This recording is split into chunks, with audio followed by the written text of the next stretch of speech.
Hello students, today we are going to learn a new lesson, Origin and Evolution of Life.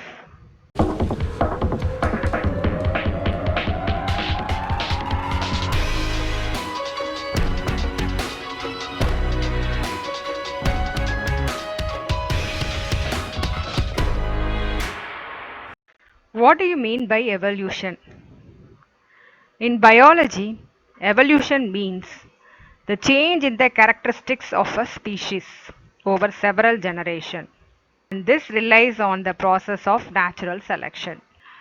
Living organisms possess distinct characteristic features, and they have a mechanism of origin and evolution of diversities, but they maintain a balanced relationship with the nature. Life since its beginning on the earth had changed through the time. The history of life comprises of two aspects.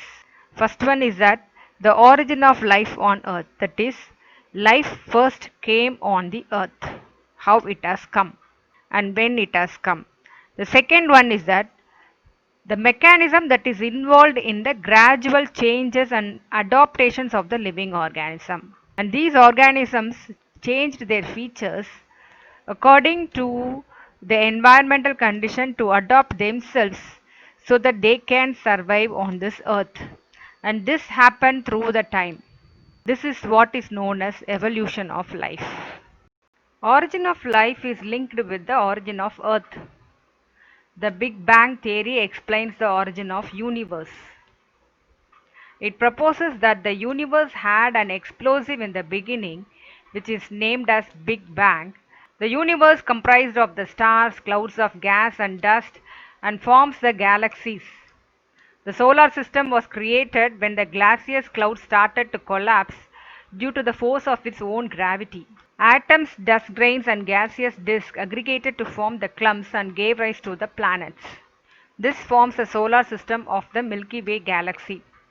Earth was supposed to have been formed about 4.5 billion years ago, and life appeared 500 million years after the formation of the Earth. Now let us learn the theories on the origin of life. Many theories have been postulated to explain the origin of life. The first one is the special creation.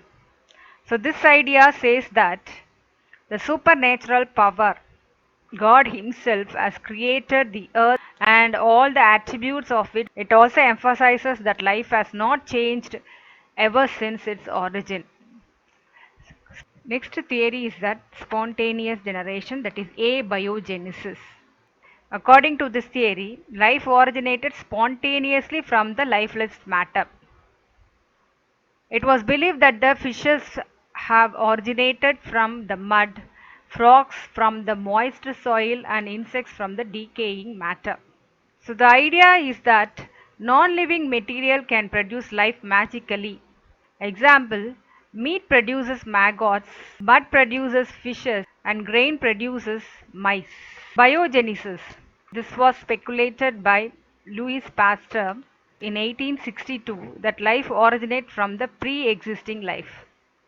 So he showed through a simple experiment that he sterilized a flask, kept it closed airtight with killed yeast. So it did not give rise to any life form. Whereas in the another flask, he kept the flask open to the air. He was able to see the living organism that has come from the killed yeast. Extraterrestrial cosmic origin. So some scientists believe that life has come from the outer space. This states that the unit of life are called as spores or panspermia, and they are transferred from different planets including the earth, and it has come from heaven above or the space above. This is still an idea of some astronomers. They talk about the aliens that has come from the different planet. Chemical evolution of life. This idea was developed by Oparin in 1922 and Haldane in 1929. They proposed with the conditions prevailing on the earth, life would have arisen by series of sequential chemical reaction. The first form of life could have come from the pre-existing non-living inorganic molecules. They thought that the inorganic molecules would have given rise to the organic molecules, which is again transformed into the colloidal system to produce the life. This is the Urey-Miller's apparatus to prove that life has come from the non-living inorganic molecules. So in this setup they have a boiling water bath, so which will be evaporating and leave out the steam or the water vapor. It passes through the gases like ammonia, methane and hydrogen and reaches a flask-shaped structure which is connected to the electrodes.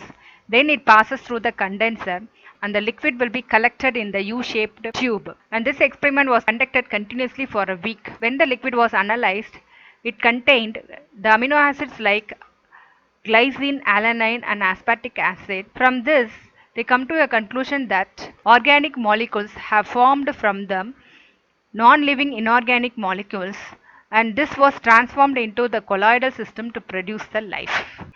Now, evidences of evolution. Evolution can be understood betterly by observing the interrelationship between the existing organism and also relating it with the extinct organism.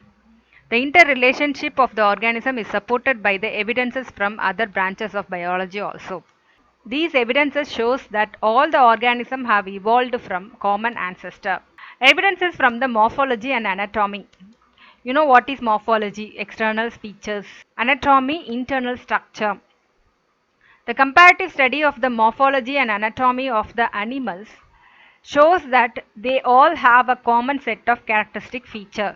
What are homologous organs? The organs that are inherited from the common ancestor with the similar developmental patterns in the embryos. Embryos are nothing but the young ones are developing from the zygote. Forelimbs of the mammals like human hand, the front leg of the cat, the flipper of the whale and a bat wings looks dissimilar and adapted for different function, and they become the examples for homologous organs.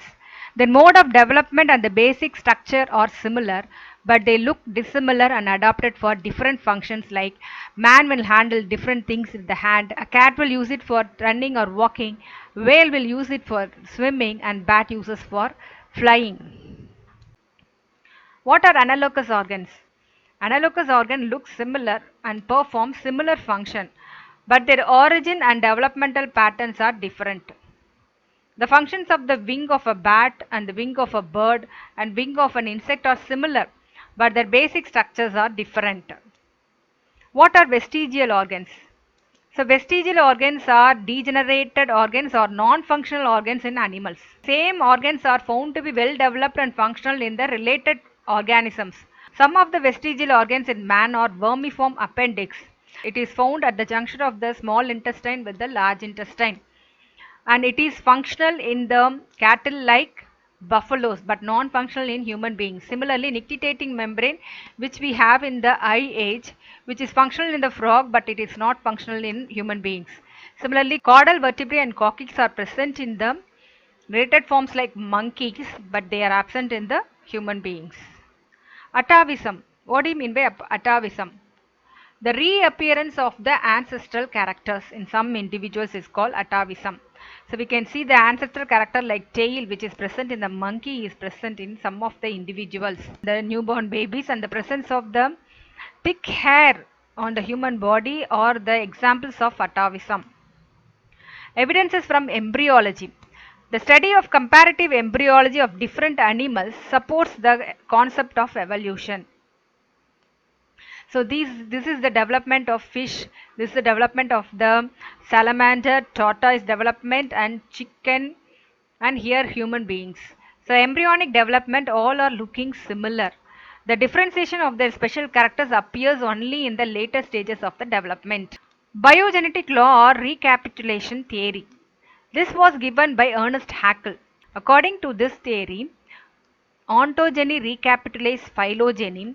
The stages of the development of the individual animal repeats the evolutionary history of the entire race of the animal.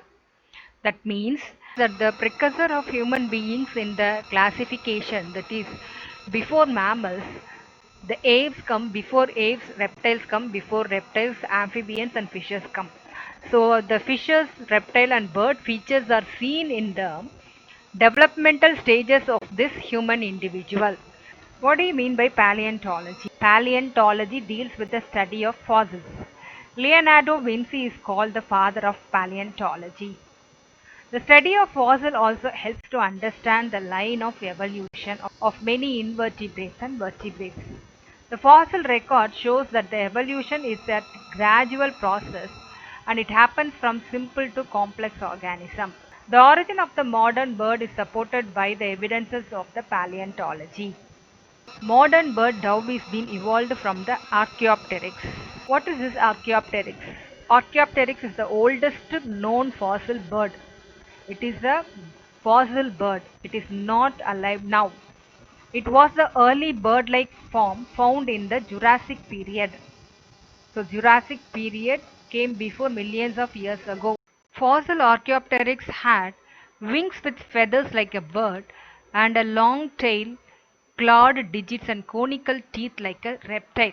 So it possesses both the features of the reptiles and birds, and so it is considered as the connecting link between the reptiles and birds.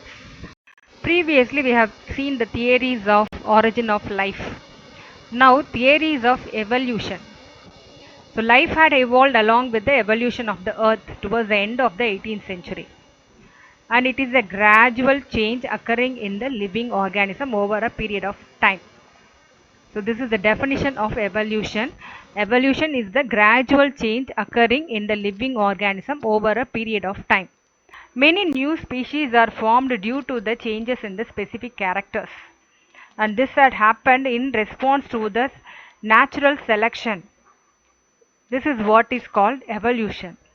Lamarck and Darwin have proposed the theories of evolution. Lamarckism. Jean-Baptiste Lamarck. He was a French naturalist. So Lamarck theory was published in the book Philosophic Zoologique in 1809. It is popularly known as theory of inheritance of acquired characters, or use and disuse theory, otherwise called as Lamarckism. What are the principles of Lamarckism? First one, internal vital force. Previously, giraffe had a very short neck. Since the grasslands are dried off and it has to reach the leaves of the trees, it had the inner longing to reach the leaves of the trees. And so, it was able to develop a long neck to reach the leaves of the trees. And so, slowly, because of the inner desire of the animal, it was developing the neck longer, and so in course of time giraffe neck had become long enough, and this is what is called internal vital force. And the parts of the living organism tend to increase in size continuously due to their inherent ability of the organism. Second one is the environment and new need. If there is a change in the environment, the organism has to adopt to the environment. As adaptation, it has to undergo certain changes in their body.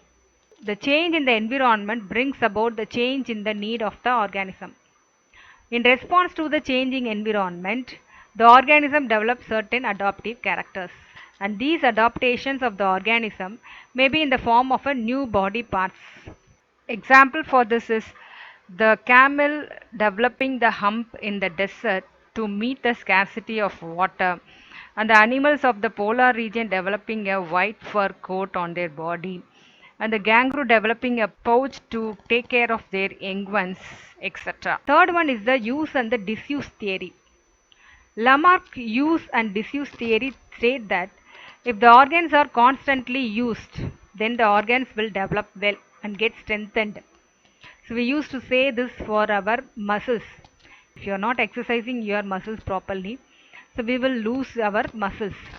So similarly, when an organ is not used for a long time, it gradually degenerates. The ancestors of the giraffe was provided with short neck and short forelimb. Due to the shortage of the grass, they are forced to feed the leaves of the trees, and so the continuous stretching of their neck and the forelimbs resulted in the development of the long neck and the long forelimbs. This is an example for constant use of the organism. So the degenerated wings of the kiwi is an example for organ of disuse. Because they did not use it for the flying, the wings have become smaller in size, they got degenerated. Theory of inheritance of acquired characters. So according to this, when there is a change in the environment, animals respond to the change and they develop the adaptive structures. The characters developed by the animal during their lifetime in response to the environmental changes are the acquired characters. So what are called acquired characters? The characters that are developed by the animals during their lifetime in response to the environmental changes are called as acquired characters. So according to Lamarck, these acquired characters are transmitted to the offspring by the process of inheritance. So the acquired characters are transmitted to the next generation. This is what is the outline of Lamarckism. Now, due to the environmental change, there is a need for the new structure in the organism. Because of that, they develop the new structure. If the new structure is used efficiently, then it becomes the inheritance of adoptive character, so transmitted to the next generation, which leads to the origin of new species. Whereas if the organ which is developed is not used properly, if the organs are of disuse, then degeneration of the structure takes place and there is no evolution. Darwinism or theory of natural selection. Charles Darwin was one of the greatest naturalists and philosophers of 18th century. He was born in England in 1809. So when he was studying in the college, he had a chance of going on a voyage of exploration around South America in a ship called HMS Beagle for 5 years. During his 5 years of voyage, he visited many parts of the world, a number of islands including Galapagos Island and Pacific Island. Darwin made an elaborate observation on the nature of the land, plants and animals. He further worked over it for a period of 20 years and developed the theory of natural selection. Darwin published his observation and conclusion in the book called Origin of Species in 1859. And this book of Darwin demonstrates the fact of evolution, the theory of natural selection for evolutionary transformation. Principles of Darwinism. First one, overproduction. So every living organism has the ability to reproduce more individuals and form their own progeny. And they have the capacity to multiply in a geometric manner, that is 2 into 2, 4, 4 into 4, like they will multiply in a geometric manner. This will increase the reproductive potential leading to the overproduction. The second concept is that struggle for existence. So due to overproduction, what happened? The population increases. Because of that, the space to live and the food available for the organisms becomes inadequate. It creates an intense competition among the organism for food and the space, leading to struggle for existence. The struggle for existence are of three types. They are intra-specific struggle, that means competition among the individuals of the same species. The competition between the two goats, like that. Interspecific struggle, that means competition between the organisms of different species living together, like goat, cow, etc. Environment. Third one is the environmental struggle. The natural condition like extreme cold weather or heat weather, drought, flood, these also will affect the existence of the organism. Third concept is that variation. The occurrence of variation is a characteristic features of all plants and animals. The small variations are also very important for evolution. According to Darwin, favorable variations are useful for the organism, whereas the unfavorable variation will be harmful or useless to the organism. Fourth concept is the survival of the fittest or the natural selection. So during the struggle for existence, the organism have to overcome the challenging situation to survive and to adapt to the surrounding environment. They have to face the challenges to make themselves fit to survive. Otherwise, they will become unfit to survive and they will disappear. This process of selection of the organism with the favorable variations is called as the natural selection. For example, the goat is unable to fight with the lion, and so the number of goat will be decreasing because the lion becomes a predatory animal for the goat. The monkey is able to fight, defend against its predator. Origin of species. According to Darwin, a new species originates by the gradual accumulation of the favorable variation. So we know that variation occur in the organism due to the meiosis cell division. So according to Darwin, new species originate by gradual accumulation of the favorable variation for a number of generations. Now Darwinism outline. So overproduction leads to the struggle for existence.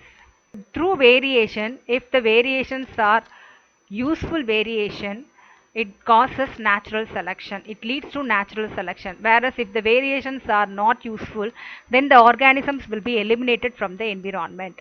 So during natural selection, the fitter organism will survive. That is what is called natural selection. So this character which is helpful for the organism through variation will be inherited. It becomes the acquired character of the animal and it will be inherited to the next generation. Because of that, gradual accumulation of the favorable character occurs and this leads to the origin of the new species.